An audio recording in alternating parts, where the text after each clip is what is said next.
So, iDubbbz just apologised for his previous content, and I'm conflicted. To say I'm a long-term viewer of iDubbbz would be an understatement. He is a YouTuber that I've followed since June 2013, when he was at roughly 10,000 subscribers. I discovered him when he was making humble overgrowth videos or other random indie titles. This is even before the days of Kickstarter crap. So I've seen the evolution of iDubbbz in its entirety in terms of his YouTube career. He is the living embodiment of you either die a hero or live long enough to become the villain. He's in the villain arc, by the way. In iDubbbz's latest video, he addresses his older content in a way that makes him look like he was responsible for a mass genocide. He shows shame, disappointment and guilt. It's a weird vibe to be coming from iDubbbz, honestly, and the whole video just feels off. Obviously everyone grows and matures, and we all wince and cringe at some of the stuff our past selves did, but the way iDubbbz speaks about his channel over the years is just depressing. Sean Head summed up the video perfectly by tweeting, "If I didn't watch iDubbbz years ago and only saw this new apology video, I would have assumed he was the leader of a literal white nationalist organisation and killed several people with his bare hands." I mean, it really does feel that way.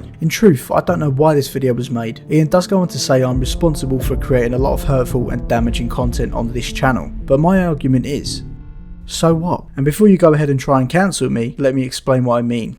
Let's take a look at some of the individuals that iDubbbz took aim at. Rice Gum, the world's biggest prick who literally made a joke about somebody being No, but did it feel good though? And then there's Leafy, a guy who made a career on bullying kids on the internet, as well as crimes against chins. Tana Montague, I never know how to say that. A woman who lies and exaggerates the truth in every video to amass views and manipulate her audience, as well as multiple crypto scams. Like, I will fucking kill your family and your fucking newborn. And then there's Keemstar.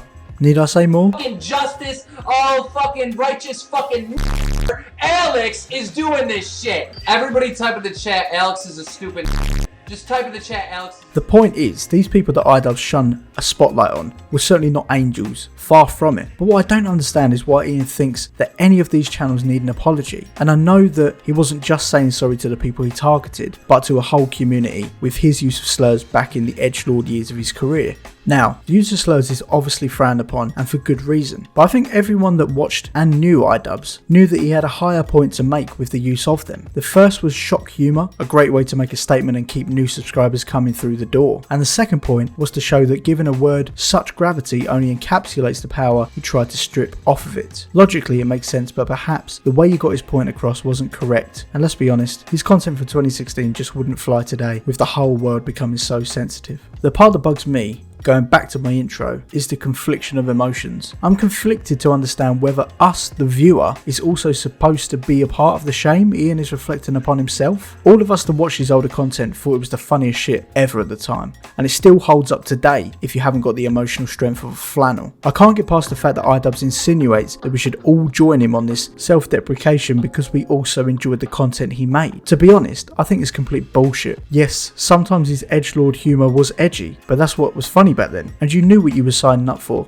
If you didn't like iDubbbz, you would just leave a like and be on your merry way. But now the internet culture is obsessed with the cancellation of controversial content and controversial figures. And I think iDubbbz is the latest victim to not only be cancelled, but fall victim to his victimhood mindset. The guy was an absolute legend, and over the past couple of years, he's turned into a wet rag and a boohoo me merchant. The guy says how he's grown up mentally and has cringed at his previous content, but who doesn't? Seriously, every one of us look back with cringe, but bloody hell, I'm not going to make an apology video for my poorly edited Minecraft Let's Plays. I just unlist 90% of them and evolve my content to match the person I am now, which is something everyone would have accepted anyway. Nobody in the past couple of years would search iDubbbz channel today and expect him to be producing the same content from 2016, because we all already know this isn't what he produces anymore. Which again leads me to ask, why was this video made? iDubbbz says the video was made as an apology for all the people in the past he may have hurt, and as an open book style video to get his feelings across to his audience about where he is mentally following recent events. There is nothing wrong with admitting your wrongdoings of the past if that's what you want to do, but talking about your insecurities is fine too, but alienating your audience for liking most of your popular content just isn't the one. Let's think about it for a second. What is the most controversial thing iDubbbz has done? Probably the Tanner Montague video, right? Where he attends the TannerCon and says the N-word right next to her. Beyond that, what else? Making fun of some disabilities and making a few racial jokes. Even his catchphrase, NF, which I'm obviously not going to say. But let's be honest, at the time these jokes were overly outrageous and still wouldn't rustle that many feathers today, excluding the N-word, obviously. With the rise of many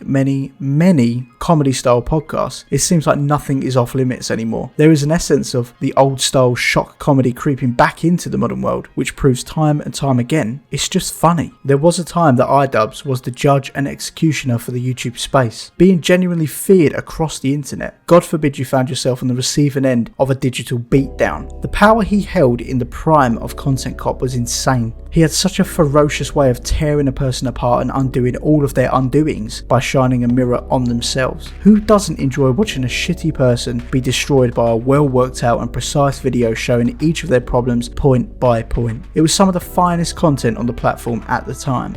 The landscape has changed a whole lot since the world of 2016. No more Filthy Frank, Max Mofo, H3H3 and iDubbbz. They have all fallen off, but not completely. Filthy Frank has become Joji, a now chart-hitting singer. Max Mofo creates video on his Pokemon channel, where he produces over-the-top style comedy videos about Pokemon and unboxings, etc. H3H3 or Ethan Klein now runs their own podcast. So what's the common theme? They've all strayed in a different direction according to their personalities and maturity. I'm sure each of these creators have done or said things just as offensive or worse than iDubbbz has. But rather than apologising for every word they've muttered over 7 years ago, they've continued their careers in a direction they believe to be correct. The point is, Ian never needed to make the apology video. All it has done is pointed a spotlight on the less favourable things he has done. He should have just continued to make the content he wants to now, rather than look back in anger. If the guilt really was eating him up, then he should just do something nice, like donate to a charity behind the scenes, like he's doing now with the apology video. But in closing, I just want to say, if you have enjoyed iDubbbz's old videos, it doesn't make you a bad person. Everyone on this earth has liked, said, or even done things that may not be considered correct. But what's important is the person you are today.